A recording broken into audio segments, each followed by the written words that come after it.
नमस्कार, मैं Monika, assistant professor ABST, doctor Bhimrao Ambedkar government college Sriganganagar. Financial accounting में हमने जो चैप्टर स्टार्ट कर रखा है वो चैप्टर है हमारा डिपार्टमेंटल अकाउंट्स यानी कि विभागीय खाते।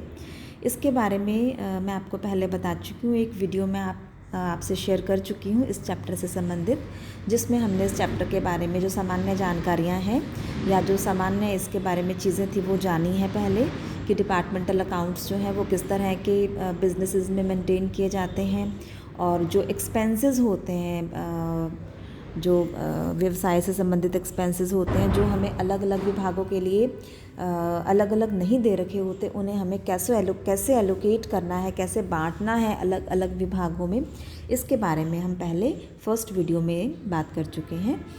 आज ये इस चैप्टर का दूसरा वीडियो है जिसमें हम कुछ न्यूमेरिकल क्वेश्चंस देखेंगे, सो दैट आपको क्लियर हो जाए कि कैसे हर विभाग का अलग अलग लाभ या हानि हम ज्ञात करते हैं। तो आप देखिए, आपके सामने स्क्रीन पर क्वेश्चन नंबर 1 डिस्प्ले हो रहा है। ट्रांजिस्टर्स, टेप रिकॉर्डर्स और इंस्ट्रूमेंट्स फॉर रिपेयर्स। आपको P&L की लेफ्ट हैंड साइड में ये तीनों चीज़ें दिख रही हैं। डेबिट साइड में X, Y और Z के लिए परचेजेस दे रखी है। ऐसे ही आप देखिएगा कि क्रेडिट साइड या राइट हैंड साइड में आपको transistor X, tape recorder Y and service for repairs यानी कि Z, इन तीनों के लिए सेल्स भी गिवन है। ऐसे स्टॉक्स दे रखे हैं। तो यहाँ पर क्या है कि 3 विभाग हैं, विभाग X, विभाग Y और विभाग Z। ठीक है, इन विभागों के लिए आपको परचेज, सेल और स्टॉक जो है वो अलग अलग दे रखा है, लेकिन बाकी के जो खर्चे हैं, सैलरीज, रेंट और सन्ड्री एक्सपेंसेस, आप देखिए कि टोटल दे रखे हैं 48,000, 10,800 और 11,000। इन्हें तीनों विभागों में बांट करके नहीं दे रखा। और अब हम क्योंकि तीनों विभागों का अलग अलग लाभ हानि ज्ञात करना चाहते हैं, तो हमें फिर तीनों विभागों के लिए खर्चे भी अलग अलग पता होने चाहिए ऑब्वियसली।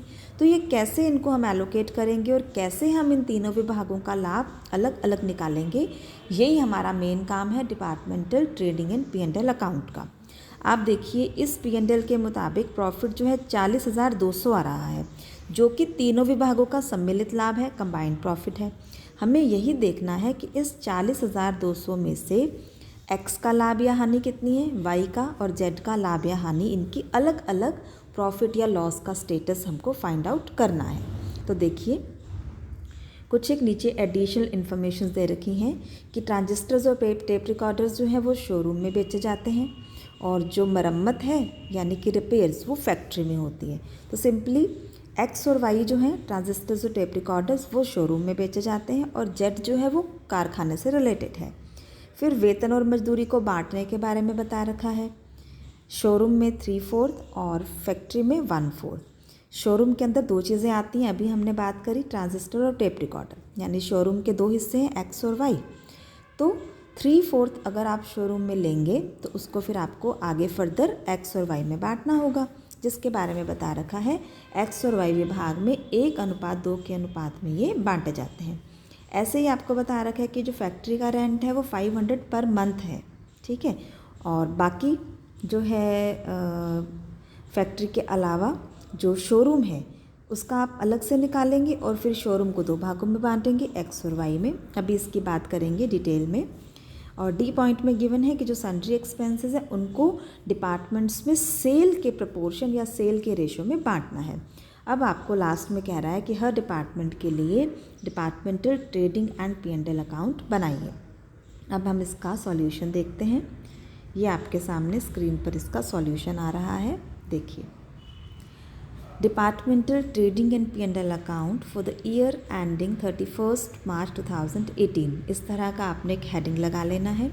और फिर डिपार्टमेंटल अकाउंट ये जो हम बना रहे हैं इसको आपने 3 हिस्सों में बांट लेना है, XYZ डेबिट में भी, XYZ क्रेडिट में भी।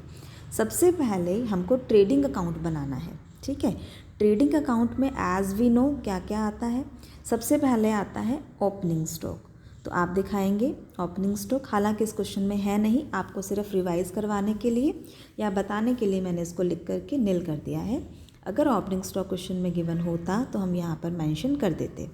देन 2 परचेजेस के लिए X, Y और Z तीनों की परचेजेस आप यहाँ पर दिखा दीजिए, जो कि क्वेश्चन में दे रखी थी अलग अलग तीनों की। फिर बाय सेल्स दिखा दीजिए, सेल्स में तीनों की सेल्स आपको अलग अलग गिवन है वो दिखा दीजिए। इसी प्रकार बाय क्लोजिंग स्टॉक, क्रेडिट में क्लोजिंग स्टॉक दिखा दीजिए। 60,100 एक्स का दे रखा है, वाई का 20,300 और जेड का 44,600। ठीक है, इस प्रकार हमें ट्रेडिंग की जो आइटम्स दे रखी थी हमने वो यहाँ पर दिखा दी हैं। ट्रेडिंग अकाउंट तक की जो आइटम्स होती हैं वो हमें आम तौर पे तीनों विभागों में जितने भी विभाग हैं उनके लिए अलग अलग ही दे रखी होती हैं। ठीक है ना। तो अब आपको क्या करना है, और कोई आइटम है नहीं ट्रेडिंग की, तो ग्रोस प्रॉफिट या ग्रोस लॉस जैसा भी स्थिति हो, जैसी भी, वैसा आप निकाल लीजिए। एक्स का क्रेडिट का टोटल 2,35,100 आ रहा है, जबकि डेबिट में 1,60,000 ही था, तो ग्रोस प्रॉफिट आएगा to gross profit balancing figure 75,100। इसी प्रकार वाई का जोड़ क्रेडिट का 1,60,300 में से आप घटा दीजिए डेबिट का जोड़ 1,25,000, तो ग्रॉस प्रॉफिट आ जाएगा 35,300। इसी प्रकार जेड का, लेकिन जेड में क्या है कि जेड का डेबिट का टोटल 80,000 है और क्रेडिट का जो टोटल है वो 79,600 है। इट मीन्स जेड जो है उसको लॉस हो रहा है, ग्रॉस लॉस हो रहा है। बैलेंसिंग फिगर से ज्ञात कीजिए 400 का। तो इस प्रकार एक्स और वाई जो है इन दोनों के सकल लाभ यानी ग्रोस प्रॉफिट आ रहे हैं और जेड का जो है वो सकल हानि यानी कि ग्रोस लॉस। ठीक है, अब आप इसको ब्रॉड डाउन कीजिए, नीचे लेकर आइए। तो जेड का जो ग्रोस लॉस था वो डेबिट की तरफ लाके लिखिए, टू ग्रोस लॉस BD 400 और एक्स और वाई के ग्रोस प्रॉफिट्स थे, इनको आप फॉरवर्ड ब्रॉड डाउन कीजिए, क्रेडिट की साइड लेके आइए। By gross profit brought down 75,100 for X and 35,300 for Y. Now आपको करना क्या है कि जो एक्सपेंडिचर आपके P&L से रिलेटेड थे, अब आप क्वेश्चन को देखिए एक बार। क्वेश्चन में आपने देखा कि सैलरीज एंड वेजेस जो है वो 48,000 है, रेंट जो है वो 10,800 है और जो सन्ड्री एक्सपेंसेस हैं वो कितने हैं 11,000। तो इन्हें हमको अब क्या करना है, क्योंकि ये कंबाइंड दे रखे हैं तो इन्हें हमें अलग अलग एक्स वाई और जेड में एलोकेट करना है, तभी हम उस P&L में इसको शो कर पाएंगे।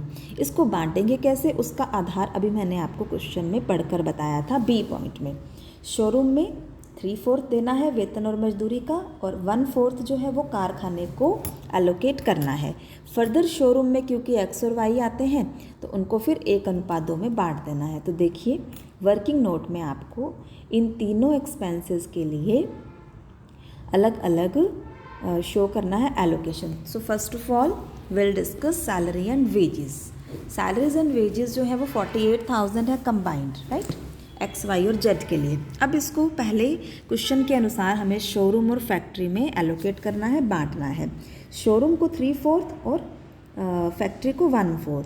तो 48,000 का 3/4 36,000 और 48,000 का 1/4 हो जाएगा आपका 12,000। तो इस प्रकार शोरूम को 36,000 और फैक्ट्री को 12,000। लेकिन शोरूम जो है उसके अंदर ट्रांजिस्टर्स और टेप रिकॉर्डर दोनों शामिल हैं, दोनों बेचे जाते हैं। और आपको क्वेश्चन में दे भी रखा है बी पॉइंट में कि जो मजदूरी है, वेतन और मजदूरी जो है वो एक्स और वाई विभाग में 1:2 में बांटने हैं। तो फिर इस 36,000 को आप फर्दर एक्स और वाई में 1:2 में बांटेंगे तो ये आ जाएगा 12,000 और 24,000। इसको आप ऊपर P&L में शो कर देंगे। To salaries and wages 12,000, 24,000 and 12,000 for X Y and Z respectively, right. तो इसके बाद सेकंड पॉइंट आपका आ रहा है रेंट का। रेंट जो है अकॉर्डिंग टू क्वेश्चन 10,800 है कंबाइंड। इसे हमें फिर से एक्स वाई और जेड में एलोकेट करना है। तो आप देखिए रेंट के बारे में आपको सी पॉइंट में दे रखा था कि फैक्ट्री का रेंट 500 पर मंथ है, तो यहाँ कोई परेशानी है ही नहीं। 500 पर मंथ फैक्ट्री का, इट मीन्स टोटल फैक्ट्री का हो गया 6,000, राइट। 10,800 यदि टोटल रेंट है जिसमें से 6,000 फैक्ट्री का है तो शोरूम का कितना होगा 4,800। तो ये कैलकुलेशन मैंने यहाँ वर्किंग नोट में शो कर रखी है। अब चूंकि शोरूम में एक्स और वाई दोनों आते हैं तो आगे फिर हमें इस 4800 को बांटना पड़ेगा। उसके लिए बता रखा है कि एक्स और वाई विभाग में शोरूम का किराया बराबर बराबर यानी आधा आधा, तो 4800 का बराबर बराबर या आधा आधा 2400 हो गया। तो ये आप दिखा देंगे ऊपर।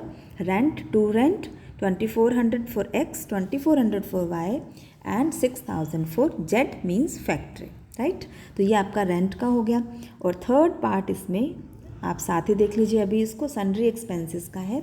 Sundry expenses according to question 11,000 के हैं and it is given in the question that sundry expenses should be allocated और डिस्ट्रीब्यूटेड इन सेल्स रेशियो। इनको हमें क्वेश्चन के अनुसार विक्रय के अनुपात में बांटना है। एक्स, वाई और जेड का पहले आप फिर विक्रय यानी कि सेल्स का अनुपात या रेशियो ज्ञात कीजिए। एक्स की सेल 1,75,000, वाई की सेल 1,40,000 और जेड की सेल 35,000। इस प्रकार आप इन तीनों के अनुपात ज्ञात कीजिए। 3 0 हटा दीजिए। छोटी क्लासेस में हम करते आए हैं हमेशा ऐसे ही अनुपात निकालने का काम। अब आप देखेंगे कि 35 पर ये 35 पर ये कट जाएगा, तो ये आपके पास रेशियोज आ जाएंगे 5 4 एंड 1। तो 11,000 को 5 4 और 1 के रेशो में आप डिस्ट्रीब्यूट कीजिए। एक्स का 5500, वाई का 4400 और जेड का 1100।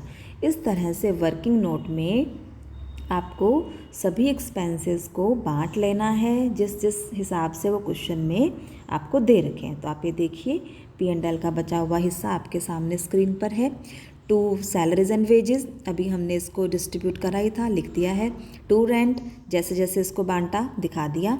और सन्ड्री एक्सपेंसेस जैसे जैसे नीचे अभी हमने एलोकेट करे हैं, बांटे हैं, यहाँ पर दिखा दिए। इसके बाद फाइनली हमको क्या करना है, नेट प्रॉफिट या नेट लॉस फाइंड आउट करना है। तो आप देखेंगे कि एक्स और वाई के संबंध में आप देखेंगे कि इनके लिए ग्रॉस प्रॉफिट नेट प्रॉफिट आ रहा है 75,100 टोटल है एक्स का, और इसमें से आप डेबिट का योग घटा दीजिए तो आपके पास एक्स का नेट प्रॉफिट आ जाएगा 55,200। इसी प्रकार वाई का 4500 नेट प्रॉफिट और जेड का आएगा नेट लॉस, जो कि क्रेडिट में शो करना है आपको by net loss balancing figure 19,500। अब आप देखिए कि क्वेश्चन में जो आपको P&L दे रखा था उसमें सिर्फ प्रॉफिट बता रखा था 40,200, यानी कि हिंदुस्तान इलेक्ट्रॉनिक्स को कुल मिलाकर 40,200 का लाभ प्राप्त हुआ। लेकिन एक्स, वाई और जेड का हमें लाभ अलग अलग नहीं पता था। तो अभी आप देखो डिपार्टमेंटल अकाउंट जो हमने ये बनाए हैं ट्रेडिंग एंड P&L, इससे आप देखिए एक्स का टोटल लाभ जो है, कुल लाभ जो आ रहा है वो आ रहा है 55,200, वाई का 4500 आ रहा है, जबकि जेड का जो है वो नेट लॉस आ रहा है 19,500।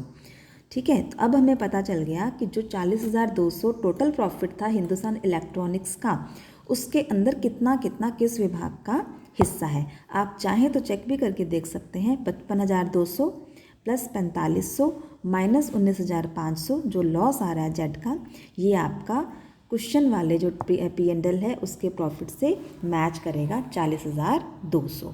तो ये आपका क्वेश्चन नंबर 1 था, पहला न्यूमेरिकल क्वेश्चन, जिससे आपको आई थिंक आइडिया हो गया होगा कि किस किस तरह से हमको ट्रेडिंग और P&L के अंदर आइटम्स को दिखाना है, और फिर फर्दर जो एक्सपेंसेस हमको कंबाइंड या सम्मिलित रूप से दे रखे हैं उनको हमें कैसे कैसे अलग अलग डिपार्टमेंट्स में एलोकेट करना है। तो अभी आज के लिए इतना ही। मैं इस वीडियो का PDF भी, इससे संबंधित PDF भी शेयर करूँगी, तो आप इस क्वेश्चन को खुद से भी करके देखिएगा, ताकि आपको जब आप अपने हाथ से क्वेश्चन को सॉल्व करेंगे तो आपको कोई भी डाउट उसमें नहीं रहेगा। अभी आज के लिए इतना ही। Thank you so much.